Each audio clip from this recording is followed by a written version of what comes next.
네, 반갑습니다. 네, 설교에 앞서 간단히 제 소개를 드리겠습니다. 저는 올해 대학교장으로 발령을 받은 박지호 교수입니다. 현재 교당 행정과 원내계 조교법회를 맡고 있습니다. 저에게 원광대학교는 단순한 근무지가 아니라 어린 시절부터 추억이 가득한 곳입니다.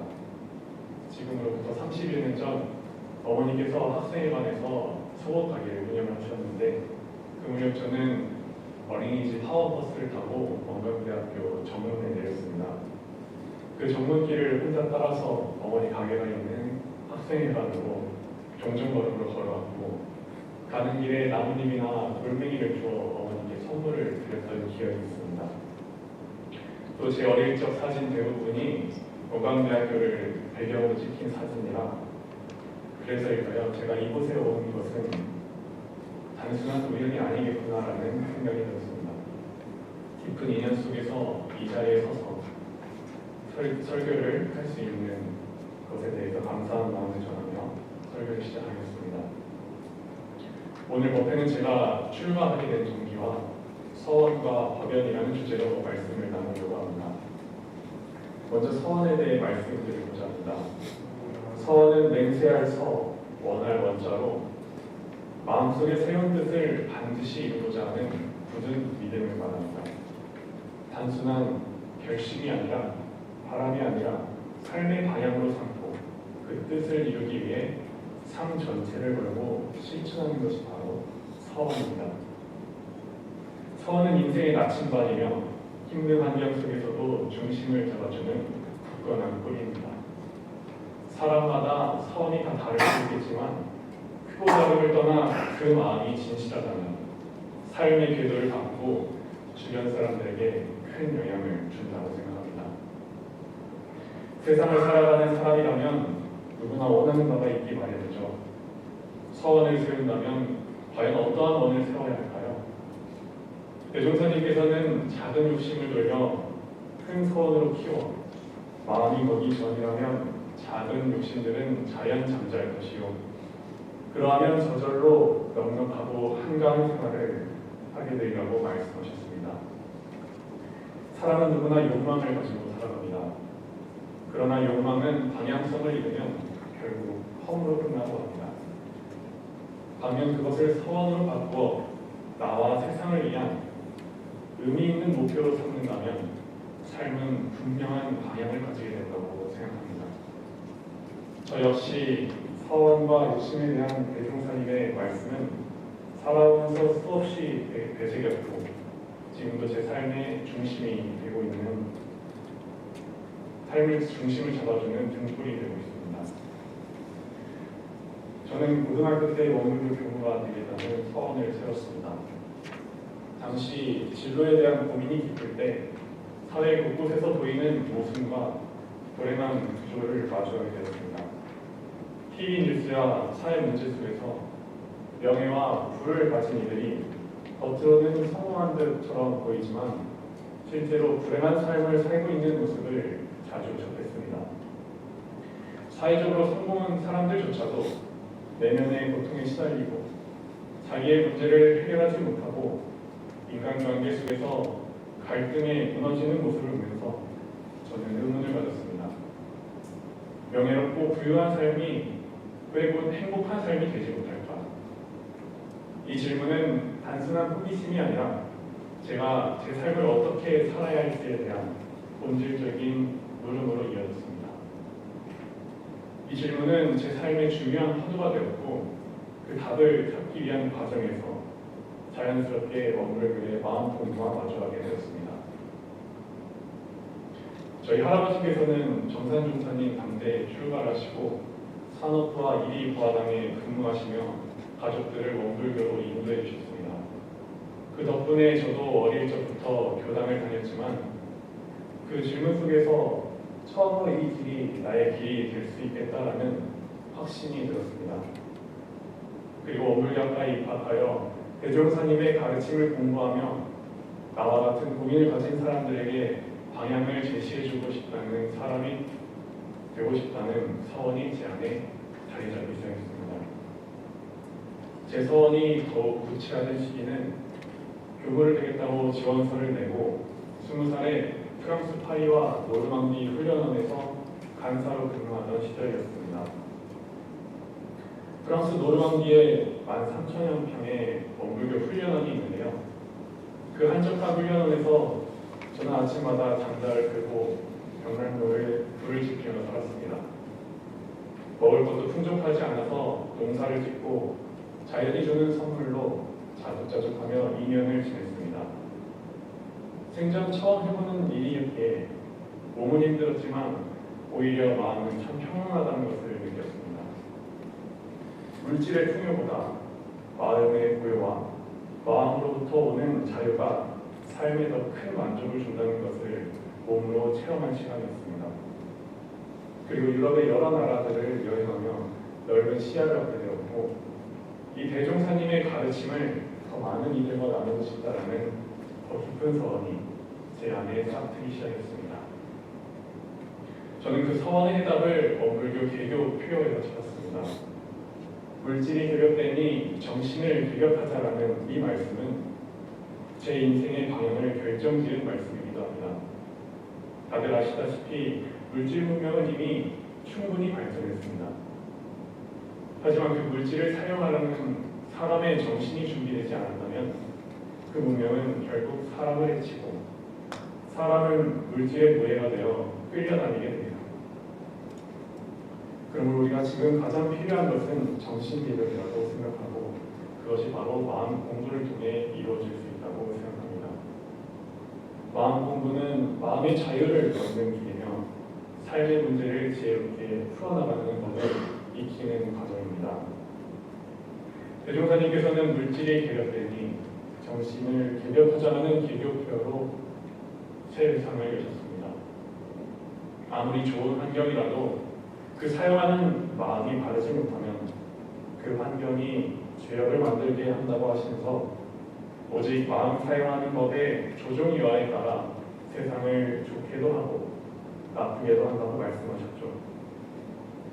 그러므로 모든 법의 주인이 되는 마음 사용하는 법을 통해 수많은 경계에도 항상 상대도 이루고 나도 이루는 자리타의 정신으로 모든 것을 잘 사용하는 마음의 조종사가 되자고 하셨습니다. 저는 출가를 하고 대종사님의 가르침대로 인생을 살기 위해 정신개벽의 서원을 세우고 제 인생을 원불교에 걸었습니다. 제가 알려드릴 수 있는 것도 몸소 보여드릴 수 있는 것도 대종사님 가르침입니다. 서원은 나 혼자 품는 것으로만 완성되지 않습니다. 서원을 북돋아주고 이끌어낼 수 있게 해주는 존재가 있으니 그것이 바로 법연입니다. 정산 종사님께서는 우리가 영덕을 통해 공부하는 데 가장 중요한 조건은 서원과 법연이니 서원은 우리의 방향을 결정해주고 법연은 우리의 서원을 이끌어주며 북돋아 주시느니라고 하셨습니다. 이 말씀은 제가 교무로 살아가며 깊이 새기는 가르침 중에 하나입니다. 법연이란 말 그대로 법으로 맺어진 인연입니다. 여기서 법은 대종사님의 가르침이고 우리는 대종사님의 가르침을 믿고 수행하며 함께 그 길을 걸어가자고 마음을 모은 인연들입니다. 단지 우연한 만남이나 이해관계로 맺어진 인연이 아니라 삶의 방향성과 목적을 공유하는 소중한 인연이라는 것입니다. 정산영 목사님께서 열반하시기 이틀 전에 총부 대중 앞에서 마음 공부 잘하여 새 세상의 주인 되라라는 말씀을 하셨습니다. 이어서 말씀하시기를 우리가 다생 동네에 다 같이 이 공부 이 사업한 사람들이다. 처음 만난 사람들이 아니다. 제가 원광대학교에 와서 교직원 교수님들을 이 눈으로는 처음 보지만 영원한 생을 놓고 볼 때는 처음 만난 인연이 아니라는 정산정사님 말씀을 가슴에 새깁니다. 혈연도 소중하나 영원한 생을 놓고 볼 때 법연이 더 소중하다고 하신 것처럼 우리는 대종사님 가르침을 함께 믿고 따르는 인연으로 이 자리에 모였습니다. 서로가 다른 배경과 삶을 살아온 우리가 같은 공부를 하겠다는 마음으로 모였기에 이 법연은 그 어떤 우연보다도 큰 의미를 지닌다고 생각합니다. 제가 교무로 살아가며 저는 제 역할에 대해 고민을 자주 합니다. 교무는 단지 단상에서 설교만을 전하는 사람이 아닙니다. 저는 세 가지 역할에 마음을 두고 있습니다. 첫째, 삶에 어려움이 있는 교도님들의 이야기를 진심으로 들어주고 마음의 방향로를 바르게 잡아주는 그런 사람. 둘째, 인간관계에 어려움이 있는 분들이 관계 속에서 조화를 이룰수록 돕는 사람. 셋째, 삶의 길이 막혀 보일 때 그 앞길을 함께 열어가는 사람. 바로 이러한 역할이 제가 교무로서 해야 할 소명이라고 생각합니다. 대종경 교리품 29장에는 모든 제주와 모든 물질과 모든 환경을 오직 바른 도로 이용하도록 가르친다 하면이라는 말씀이 있습니다. 이 말씀은 우리가 가야 할 방향을 분명하게 제시해 줍니다. 환경이 중요한 것이 아니라 그것을 어떻게 사용하는지가 중요합니다. 바로 그 마음 사용하는 법을 익히는 것이 원불교 마음 공부의 핵심입니다. 제가 공부하고 전하고 또 함께 나누고 싶은 것도 결국 이 한 가지입니다. 법연은 물리적인 거리보다 마음의 연결을 통해서 이루어집니다. 마음과 마음이 서로 소통할 때 우리는 심심상면이라고 하죠. 이전에 제가 근무하던 교당에서 있었던 일인데 몹시 추운 겨울날 방이 전혀 따뜻하지 않았습니다. 보일러를 조정하는 정치가 제 방에 있는데도 불구하고 알고 보니 보일러와 방과 연결하는 그 배관이 보이지 않게 잠궈져 있던 것입니다. 아무리 가까이 있어도 연결이 되어 있지 않으면 따뜻함이 전해지지 않는 사실을 그때 느꼈습니다. 반대로 아무리 멀리 있어도 연결만 되어 있다면 따뜻함은 반드시 전해집니다. 법연도 마찬가지입니다. 학교 내에 교당이 있다고 해서 교당에 물리적으로 가깝게 다닌다고 해서 법연이 되는 것은 아닙니다. 서로의 마음이, 서로의 소원이, 서로의 믿음이 연결될 때 우리는 진정한 법연이 되는 것입니다. 서원은 방향이라면 법연은 그 길을 함께 걷는 도반입니다.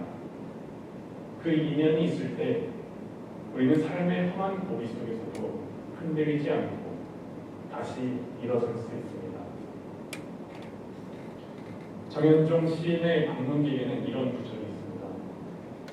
사람이 내게로 온다는 것은 실로 어마어마한 일이다. 한 사람의 일생이 오기 때문이다.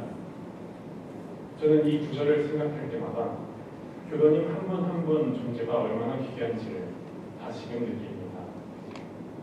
한 사람이 교당에 오고 법회를 함께하게 된다는 것은 그 사람의 일생이 함께 들어오는 것이며 법연이 시작되는 순간입니다. 그리고 우리가 서로 따뜻하게 맞이하고 함께 걸어가겠다는 마음을 품는 순간 우리는 이미 법연이 된 것입니다. 학창시절에는 누구를 만나느냐 또 어떤 친구를 만나느냐가 우리 인생을 좌우하는 큰 일이기도 했습니다. 학교를 벗어나서는 누구를 만나는가도 중요하지만 언제 만나는가도 참 중요하다는 생각이 듭니다. 다른 어느 때도 아니고 바로 지금 만나서 바로 오늘 대종사님 가르침을 통해 여러분들을 만나게 되어 진심으로 감사합니다. 함께 마음 공부하는 법연으로 만나게 된 오늘 정산정사님 말씀을 마지막으로 설교를 마치겠습니다.